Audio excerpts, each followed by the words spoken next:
कोई भी आपदा नहीं है भारी यदि हम कर लें पूर्व तैयारी। आदर्श विद्यालय के आदर्श बच्चों, जैसा कि आप सबको पता है कि आज शनिवार है और प्रत्येक शनिवार को हम लोग मुख्यमंत्री विद्यालय सुरक्षा कार्यक्रम के तहत सुरक्षित शनिवार का कार्यक्रम करते हैं। तो सुरक्षित शनिवार का आज का विषय क्या है? भूकंप। भूकंप से होने वाले खतरे एवं बचाव।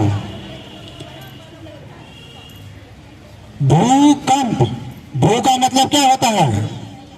भूमि, और कंप मतलब कांपना। क्या मतलब हुआ? भूमि का कांपना। जब पृथ्वी के अंदर एवं बाहर होने वाले विभिन्न घटनाओं के कारण पृथ्वी की सतह पर कंपन उत्पन्न हो जाता है, उस स्थिति को भूकंप कहते हैं। ये आप लोग जानते हैं कि हमारे इलाके में भी भूकंप अक्सर आते रहता है। हमारा किशनगंज जिला जोन 4 में आता है।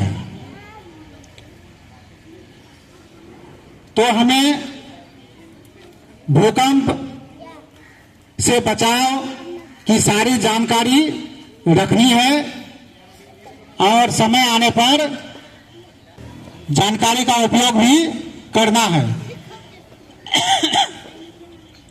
भूकंप के प्रभाव। भूकंप आने से क्या होता है? क्या हो सकता है भूकंप आने से? मकान ध्वस्त हो जाता है, बाढ़ आ सकता है,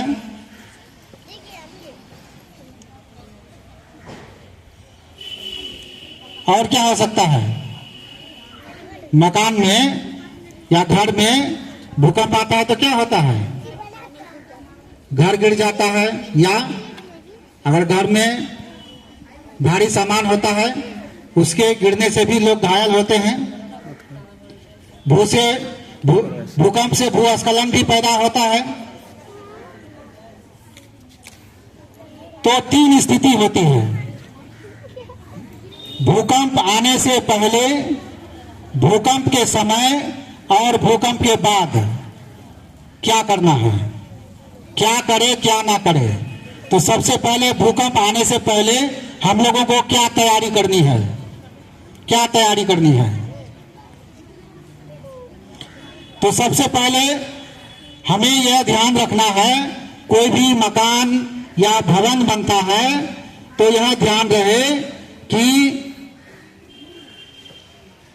मकान के अस्थायी मानक का ख्याल रखा जाए। कहने का मतलब भूकंप रोधी मकान हम बनाएं। अगर कोई भी घर का छत या दीवार में दरार पड़ गया है तो उसको पहले हम लोग ठीक कर लेंगे। और ध्यान रहे कि कोई भी मकान बनाते हैं, घर बनाते हैं, बाहर की ओर खुलने वाला दरवाजा जरूर लगाएं, ताकि अगर जरूरत पड़े तो हम अचानक घर से बाहर निकल सके। ठीक है? तो ये सारी तैयारी हम लोग को पहले करके रखनी है। अब भूकंप के समय अचानक भूकंप आ गया तो क्या करेंगे बताओ? अभी आप लोगों को एक मॉक ड्रिल कराया गया। क्या मॉक ड्रिल था? झुको, ढको और पकड़ो। यदि विद्यालय में है या घर के अंदर है तो झुको, ढको, पकड़ो स्लोगन को याद रखेंगे। फर्श की ओर झुक जाएं, किसी मजबूत टेबल या कोई फर्नीचर के नीचे छुप जाएं और जब तक कंपन बंद ना हो जाए उसे पकड़कर वही बने रहें। अगर आपके आसपास टेबल या डेस्क नहीं है तो अपने चेहरे और सिर को अपनी हाथों से या बाहों से ढक लें और कमरे के अंदर किसी कोने में दुबक कर बैठ जाएं। कंपन शांत होने के बाद पंक्तिबद्ध होकर खुले मैदान में आ जाना है। ठीक है।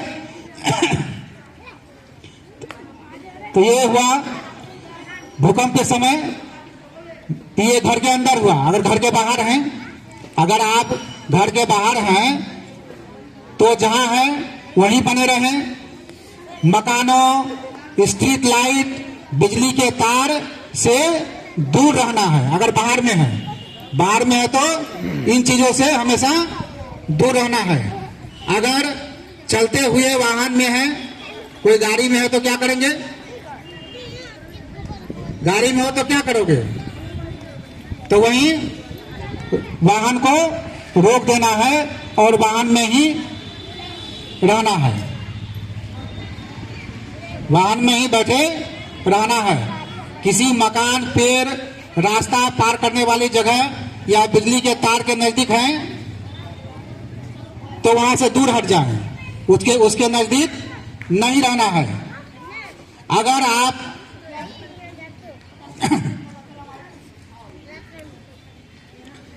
कोई मलबे के नीचे दब गए, भूकंप आया, आप जो है मलबे के नीचे दब गए, तो अपना मुंह रुमाल या किसी कपड़े से ढक लें, किसी पाइप या दीवार को थपथपाएं ताकि बचावकर्ता आपको खोज सके। अगर बिगुल उपलब्ध हो तो उसका इस्तेमाल करें। सिर्फ अंतिम हथियार के रूप में चिल्लाएं, क्योंकि इससे सांस के जरिए धूल का खतरनाक कण आपके शरीर में जा सकता है। ठीक है। अब भूकंप के बाद, भूकंप आया भी और चला भी गया, तो भूकंप चले जाने के बाद हम क्या करेंगे? भूकंप जाने के बाद फिर दोबारा भूकंप आता है, ये पता है आप लोग को?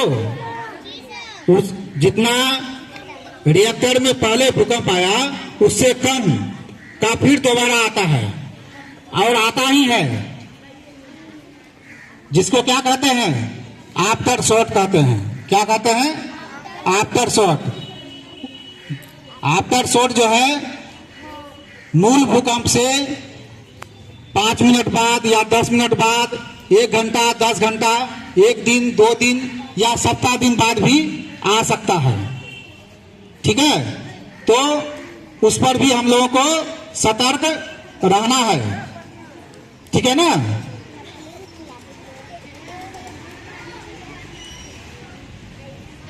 सभी को सावधान रहना है और क्षतिग्रस्त इलाकों से दूर रहना है। दरार वाले कमजोर मकानों से भी दूर रहना है। ठीक है ना? चलिए, धन्यवाद। ताली।